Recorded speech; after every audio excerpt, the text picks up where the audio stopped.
بڑی ڈیولپمنٹ اس وقت ہم دیکھ رہے ہیں، انٹرنیشنل پبلیکیشن جو ہیں وہ پاکستان کے ابھرتے ہوئے کردار کو اس کی معترف ہیں۔ عالمی سطح پر پاکستان کو جو تنہا کرنے کی بھارتی کوششیں ہیں وہ ناکام ہو گئی ہیں۔ الجزیرہ کی رپورٹ میں بھی واضح کیا گیا ہے، کیا کہیے گا؟ دیکھیں، الجزیرہ ایک بڑا معتبر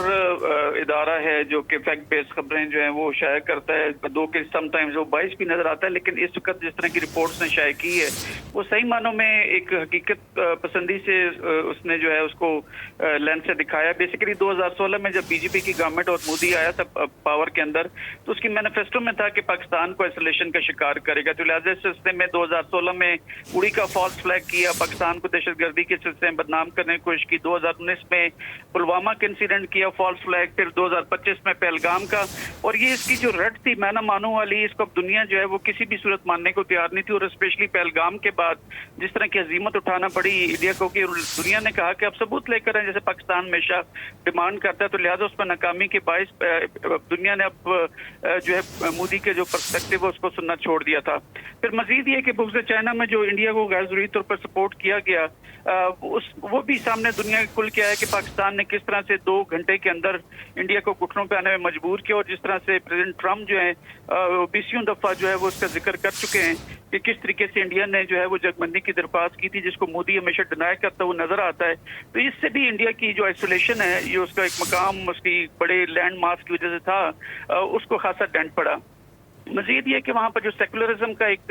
لبادہ اوڑھ رکھا تھا انڈیا نے، وہ ہم سب نے دیکھا کہ کس طریقے سے کرسچنز کو اور مسلمانوں کو وہاں پہ ان کی بادگاہوں کو جلایا گیا، تو وہ مزید اس کا امپریشن جو ہے خراب ہوا۔ اور اس کے بعد لاسٹ بٹ ناٹ لیسٹ والی بات یہ ہے کہ جس طرح سے انڈیا کو اس وقت ایک ایسی لینس کے ذریعے دیکھا جا رہا ہے جو کہ اسٹیٹ اسپانسبل پہ ہیں، پورے مڈل ایسٹ کے کنٹریز پاکستان کے ساتھ الائی کرنا چاہتے ہیں، ہم سب کے سامنے ہے کہ کس طریقے سے جو ہے سعودیہ نے ڈیفنس پیکٹ کیا، قطر بھی اس میں انٹرسٹڈ ہے، دیگر ممالک بھی، تو صحیح معنوں میں ایک سیکیورٹی پرووائڈر کہہ لیں یا سیکیورٹی کوآرڈینیٹر کے طور پر کہہ لیں، پاکستان کو اس لینس سے دنیا میں دیکھا جا رہا ہے۔ تو الحمدللہ پھر ماشاء اللہ سے منیر صاحب نے ایک جو نیو نارمل جنریٹ کیا ہے ان ٹرمز آف کہ کس طریقے سے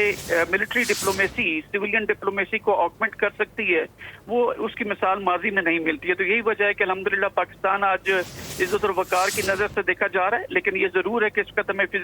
ہمیں جو ہے وہ اکنامک چیلنجز درپیش ہیں، اور آئی ایم شیور کہ انشاءاللہ تعالیٰ یہ ایران اور یو ایس کے درمیان جب ایم او یو ہوتا ہے تو پاکستان کو اکنامک بھی ڈیویڈنڈز ملیں گے، فوائد حاصل ہوں گے، سیاسی لیول کے اوپر بھی اور سفارتی لیول کے اوپر بھی انشاءاللہ تعالیٰ، اور انڈیا منہ کی کھاتا رہے گا، کیونکہ پاکستان نے ہمیشہ کانسنٹریٹ کیا ہے کہ کس طریقے سے وہ اپنی عزت کو جو ہے وہ اس کو مزید بہتر سے بہتر کر سکتا ہے۔ اور آج الحمدللہ اگر آپ دیکھیں اوور آل تو پاکستان کے پاسپورٹ جو ہے اس کی جس طرح سے درجہ بندی میں اضافہ ہوا ہے، پاکستان کو جس طریقے سے اس وقت تمام امپورٹنٹ ایشوز جو گلوبل لیول کے اوپر ہیں اس میں خاص اہمیت حاصل ہے، تو میں سمجھتا ہوں کہ ہماری جو سیاسی اور جو ملٹری قیادت ہے وہ بھرپور طریقے سے اپنے فرائض سر انجام دے رہی ہے، جو نہ صرف جو ٹیررزم کی مینس جو ہے کفریت ہے اس سے بھی لڑ رہی ہے بارڈرز پہ، at the same time India کو اپنی جگہ پہ فکس رکھا ہوا ہے، اور last but not the least سفارتی اور سیاسی لیول کے اوپر پوری دنیا میں ایک اہمیت کا حامل ملک بن چکا ہے۔ تو الحمدللہ پاکستان نو ڈاؤٹ اس میں کوئی دو رائے نہیں ہے کہ پاکستان اس وقت خطے میں بااثر کردار بن کر ابھرا ہے۔ بھارت کی اگر بات کریں تو اوبویسلی سفارتی حکمت عملی الٹا خود اس کے لیے نقصان دہ ثابت ہوئے۔ تمام تو صورتحال پہ ہمارا پینل ہمارے ساتھ موجود۔